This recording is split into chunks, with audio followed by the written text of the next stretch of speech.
Halo semua.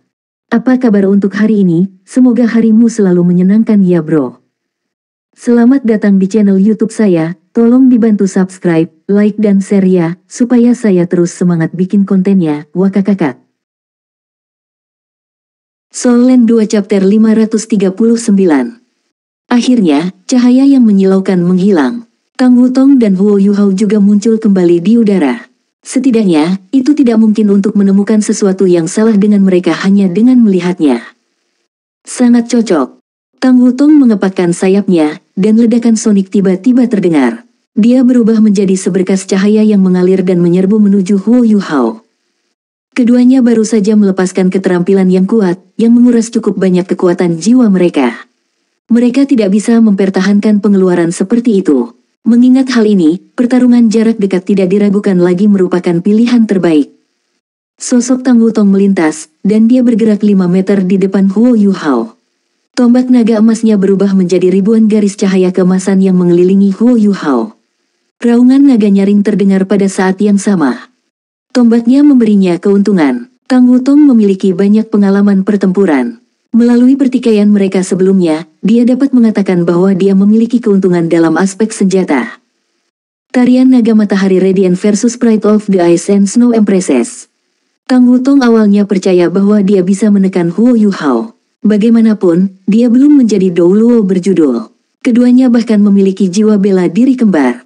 Dalam hal kekuatan jiwa, dia harus memiliki keunggulan berbeda darinya. Namun, dia terpana menyadari bahwa dia tidak hanya mendapatkan keuntungan darinya ketika mereka bertarung, tetapi dia bahkan merasa seolah-olah seluruh tubuhnya telah diserang oleh energi dingin. Dia tahu itu karena es tertinggi Huo Yuhao lebih unggul daripada jiwa bela dirinya. Dia tidak bisa menerima kenyataan ini.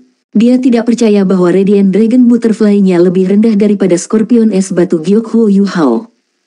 Semua orang kompetitif, termasuk Tang Wutong. Selanjutnya, dia punya rahasia sendiri. Dia sudah memiliki 9 cincin. Bagaimana mungkin dia tidak bisa menang dengan menggunakan keterampilan jiwa ke-8 melawan keterampilan jiwa ke-5 Huo Yuhao? Bahkan, dia telah mengabaikan satu hal yang sangat penting. Itu adalah 5 roh Huo Yuhao. Ya, dia hanya punya 8 dering. Namun, dia memiliki 5 roh yang kuat. Ketika dia pertama kali mendapatkan esensi es misterius berjenis, dia bukan satu-satunya yang berhasil menyerapnya.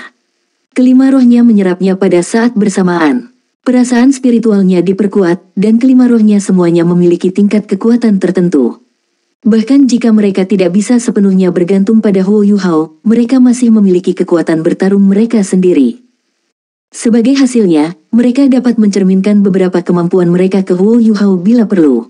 Serangan sebelumnya adalah contohnya. Jelas, perbedaan antara Tang Wutong dan Huo Yuhao adalah dalam hal roh. Huo Yuhao tersenyum ketika melihat tatapan kompetitif di mata Tang Wutong. Sayangku, apakah Anda benar-benar berpikir bahwa saya tidak memiliki kesempatan melawan tombak naga emas Anda? Jejak cahaya biru tua muncul dari tangan Huo Yuhao tanpa peringatan. Pada saat itu, semuanya tampak membeku dalam demiplan spektral. Ding! Dering renyah terdengar. Jeritan naga yang tragis juga bergema di saat yang sama.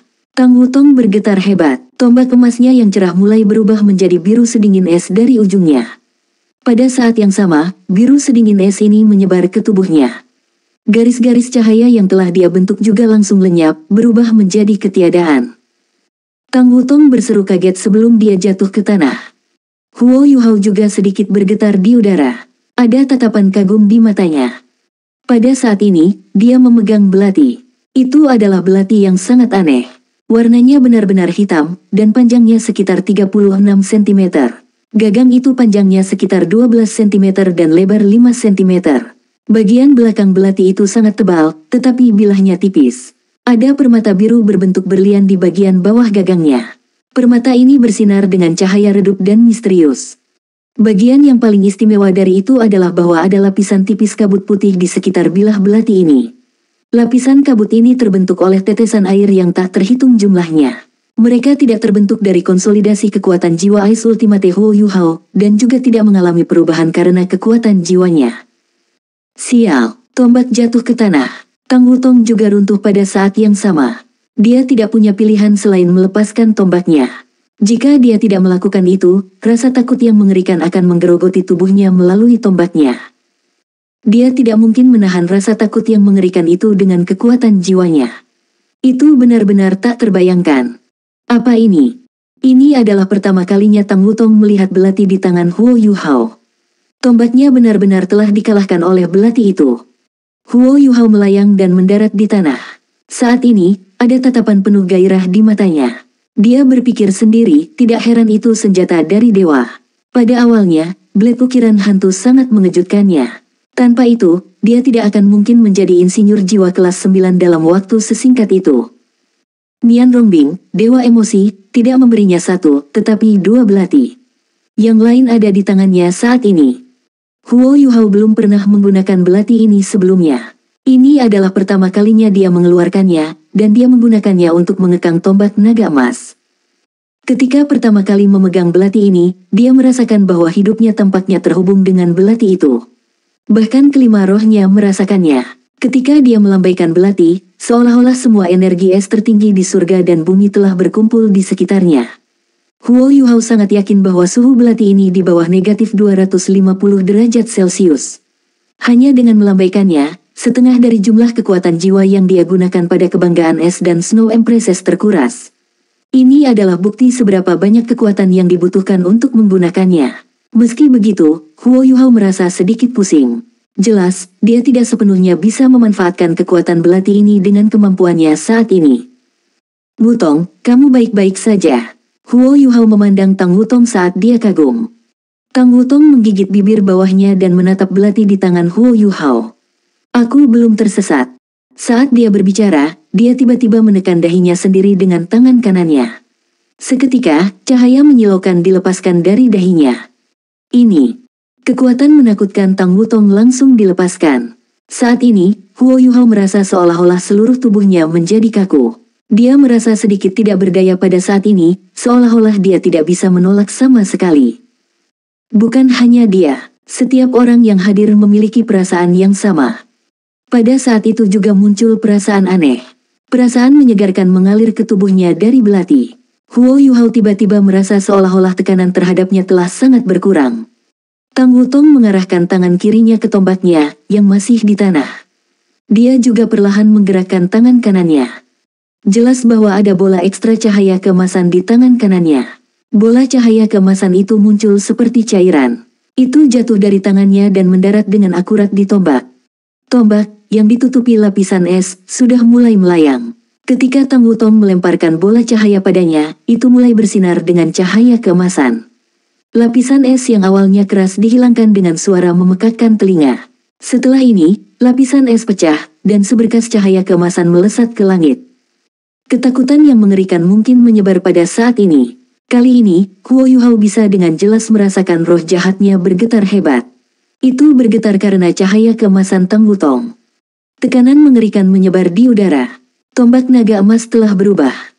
Itu bukan lagi tombak, ujung dibagi menjadi 3, dan langsung berubah menjadi trisula emas. Selain itu, Huo Yuhao juga menemukan bahwa rune trisula emas di dahi Tang Wutong telah menghilang sebagai hasilnya.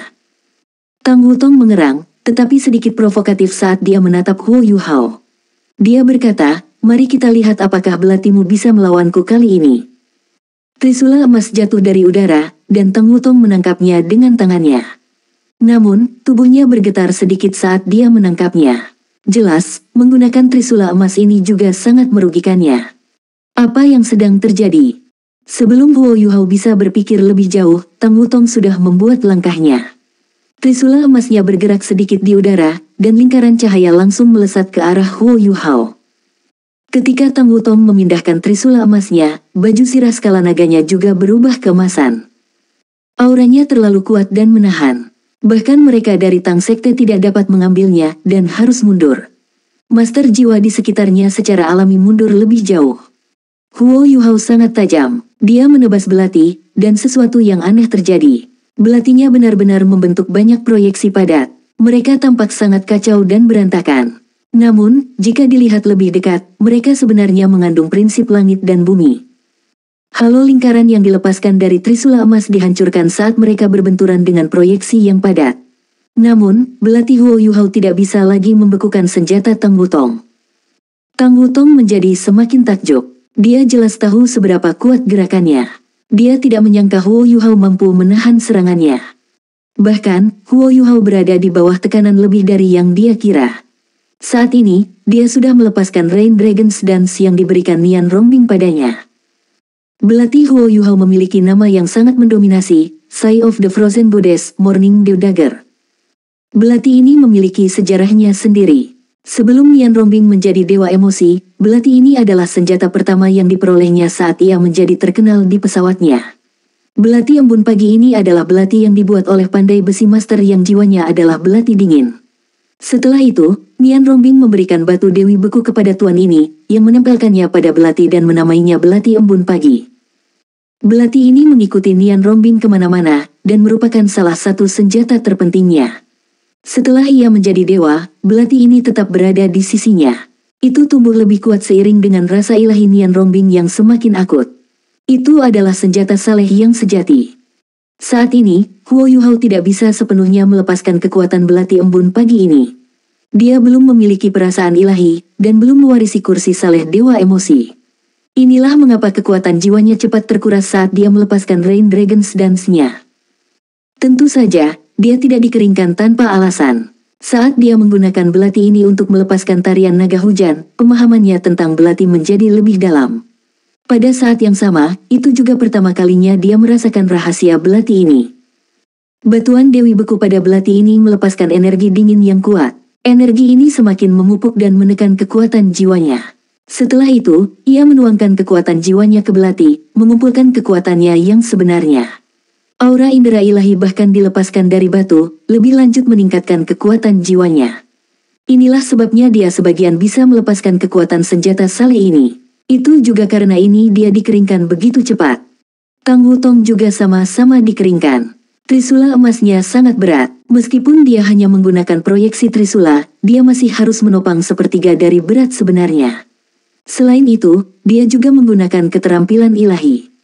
Keduanya menjadi lebih lambat dan lebih lambat. Wajah Tang Wutong benar-benar merah, sementara Huo Yuhao menjadi pucat dan pucat. Kekuatan jiwa mereka dikeringkan dengan sangat cepat. Kekuatan jiwa siapapun yang terkuras dulu akan segera kalah dalam pertarungan ini. Tiba-tiba, Huo Yuhao terhuyung sedikit dan belatinya berhenti sejenak. Lingkaran cahaya yang dibentuk oleh Trisula Tang Wutong memukulnya. Tubuh Huo Yuhao menegang. Dia tertahan oleh lingkaran cahaya, dan tidak bisa bergerak 1 inci pun. Ujung Trisula emas diarahkan ke dada Huo Yuhao, tetapi Tang Wutong mengerutkan bibir merahnya. Cahaya keemasan menyala, dan Trisula kembali menjadi tombak naga emas. Lingkaran emas di tubuh Huo Yuhao juga menghilang. Baru sekarang semua orang yang menyaksikan pertarungan menghela nafas lega. Bagian belakang kemeja mereka benar-benar basah kuyup. Pertarungan ini terlalu menarik. Dari bentrokan pertama hingga memamerkan gerakan-gerakan besar ke pertukaran akhir, tampaknya tidak begitu hidup, tetapi rasa malapetaka di udara belum pernah terjadi sebelumnya. Ji Juechen sudah sangat muram. Ini karena dia tahu bahwa dia tidak memiliki peluang melawan Huo Yuhao atau Tang Wutong, mengingat kemampuannya saat ini. Dia adalah seorang fanatik pedang, dan karenanya dia sangat sensitif terhadap senjata. Belati pagi de Huo Yuhao dan Trisula emas Tang Wutong sepenuhnya menghapus keinginannya untuk menantang salah satu dari mereka. Ini karena dia tahu kalau pedang penghakimannya akan segera dihancurkan oleh kedua senjata itu. Hal yang sama akan terjadi pada aura pedangnya. Inilah perbedaan kualitas mereka. Bahkan jika dia menjadi Douluo berjudul, segalanya masih tidak akan berubah. Dia hanya mungkin akan memiliki peluang jika dia adalah seorang Douluo transenden. Bagaimana mungkin sisanya tidak merasakan hal yang sama?